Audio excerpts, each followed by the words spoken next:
Initially, there were 3 officers, they're each in their own vehicle, that were involved in the chase. One of our officers actually did attempt to deploy some stop sticks somewhere between Harrison Avenue and Montana Street. Unfortunately, there were 2 semis that passed just before the suspects, and the first semi kicked up the cord on our stop sticks, and the second semi actually took the stop sticks down the road, so we were unable to deploy them, and they were actually right in front of the suspect vehicle. So we did have an officer in position, and everything went right, except the traffic flow prohibited our officer from being able to disable the vehicle. And this, when you say this happened on the interstate, I'm assuming, or did it happen through town? Yeah. Well, at 2:56, we received an alert from Townsend or Broadwater County that they had an officer-involved shooting there. I don't believe the condition of the officer was released at that time, but they sent out an alert that there had been a shooting there, and the direction of travel was unknown at that time. So our officers, given the fact that we have both 15 and 90 coming through here, it's a reasonable chance that they would encounter this vehicle. Our officer first spotted the vehicle at the Continental Drive interchange on I-90 as it was westbound. The vehicle was traveling very quickly, and that officer began to follow him, and then he was joined by 2 other officers who then began the pursuit. And then it was shortly thereafter that our initial officer attempted to deploy the stop sticks, but because of the traffic flow and the 2 18-wheelers that were right in front of the suspect, they were unable to disable the vehicle at that time. And at that point, the 3 officers from Butte-Silver, each in their own vehicles, pursued the suspect westbound on I-90 all the way through Deer Lodge County into Powell County and then into Granite County. And at some point, their Montana Highway Patrol officer was able to deploy a device to flatten the tires on the vehicle. And shortly after that happened, the vehicle continued, but the passenger in the vehicle began firing out the rear window at our officers and other vehicles from other agencies as they were pursuing the suspect vehicle. 2 of our vehicles sustained gunshot damage and were disabled to the point where they could not continue. The 3rd officer continued with the Montana Highway Patrol officer, and Anaconda Deer Lodge officer, a Powell County officer, and I believe a Granite County officer was also in the pursuit. At some point just into Missoula County, the vehicle became disabled. The suspect vehicle became disabled and stopped. At that time, the individuals who were in the vehicle began firing at the officers who were just pulling up behind them, and the officers then returned fire. One of the suspects was struck in the head with a round, and the second individual was hit in the hand with a gunshot. How many of your officers were involved in the shootout at the end? One of our officers was involved in firing a weapon prior to that, around the time his vehicle became disabled, approximately 6 miles from where the pursuit actually ended. So he did fire his weapon at that point. His vehicle then became disabled and he was out of the chase. And our final car continued with the other agencies. And then our other second officer was involved in the shooting at the end of the pursuit. Do you know if your officers were the ones your officer was one who was able to shoot any of the suspects? No, there were other agencies involved in that as well. I don't have information on which officers were able to actually put rounds into the suspects. How about your officer safety? How involved? Were they injured? Any of them injured in this? No, we have no injuries for our officers. The 3 officers that left Butte in the pursuit are safe. The vehicles are at the scene still, or being taken for evidence because of the damage they sustained. All 3 of the vehicles ended up being disabled by gunfire at the conclusion of this. Could you describe some of the damage to the vehicles? Like when you say disabled, what does that mean? Looks like one of our vehicles, we believe, just sustained some gunshots to the tires and flattened the tires. That was one of the initial ones out of the pursuit. Second vehicle sustained some gunshots to the engine compartment, and the engine subsequently stopped running. And then the 3rd vehicle was involved in the shooting at the end of the pursuit, and there were a number of rounds that struck that vehicle as well. And I don't really have a lot of detail on where those rounds struck the vehicle. Where are your vehicles now? The damage. All of the vehicles from Butte-Silver Bow are still in Missoula County and will be held there, pending the furtherance of the investigation. How many vehicles were damaged? Speaking for Butte-Silver Bow, we had 3 vehicles that were damaged and are subsequently disabled from gunfire in this incident. There were also other agencies' vehicles who were damaged in this firefight, for lack of a better term, and so those vehicles were damaged as well. And I believe it was a Montana Highway Patrol vehicle that took some rounds, and possibly Granite County that I've heard. And I don't know about the other agencies who were all at the end of this thing, and I'm not sure how much damage they sustained, but no other officers were injured, with the exception of the officer in Broadwater County who was killed. Were the perpetrators firing pistols?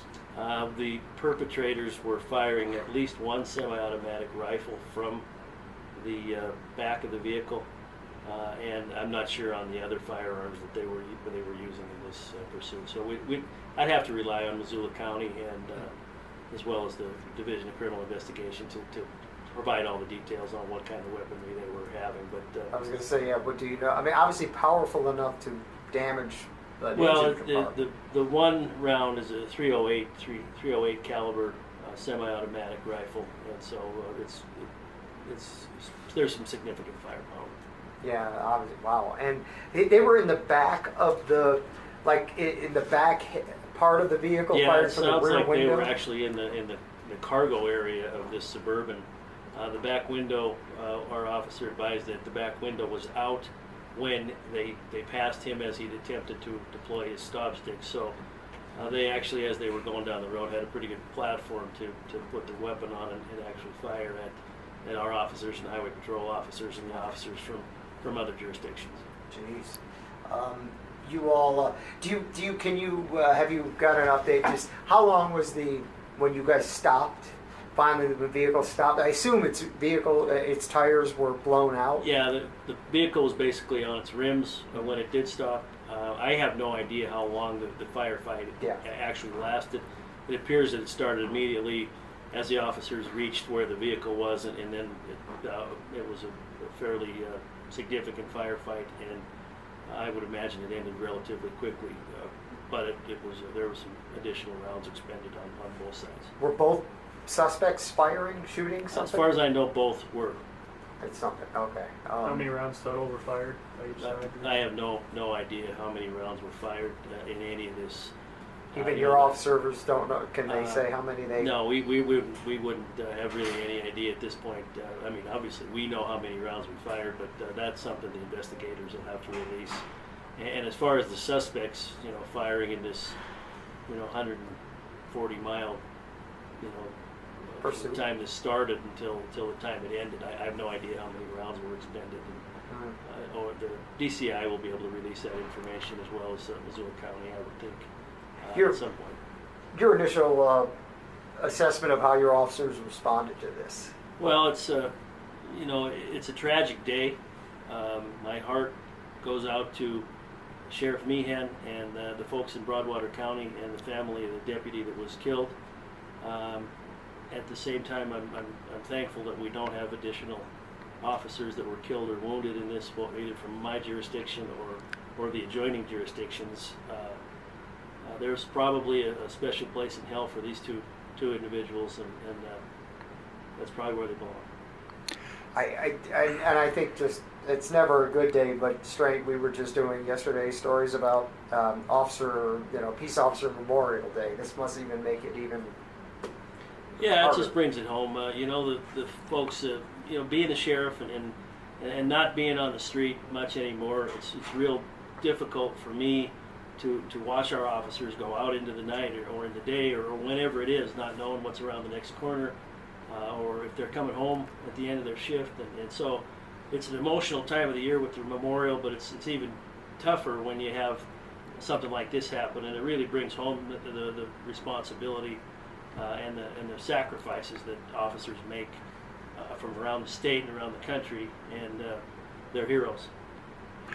Was an effort made to keep civilians out of the area, roadblocks, or is there time for that? I can't speak to the agencies that were downstream of the pursuit.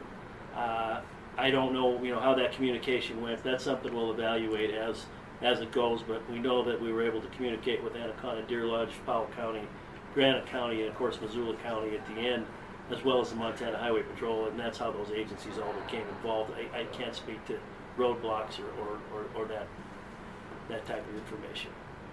The stop sticks you guys deployed, where at on the interstate was it kind of about? That our officers deployed? Yeah, that you I believe from what I'm hearing from our officers is that our initial effort to deploy the tire flattening device was between Montana Street and Harrison Avenue as the suspects were headed westbound. Okay, yeah. Montana. And I don't know what else. What are we thinking? Anything else? Trying to. Butte police firing back, pistols, rifles, shotguns. From what I'm told, both officers from our department fired AR-15 .223 patrol rifles. Wow.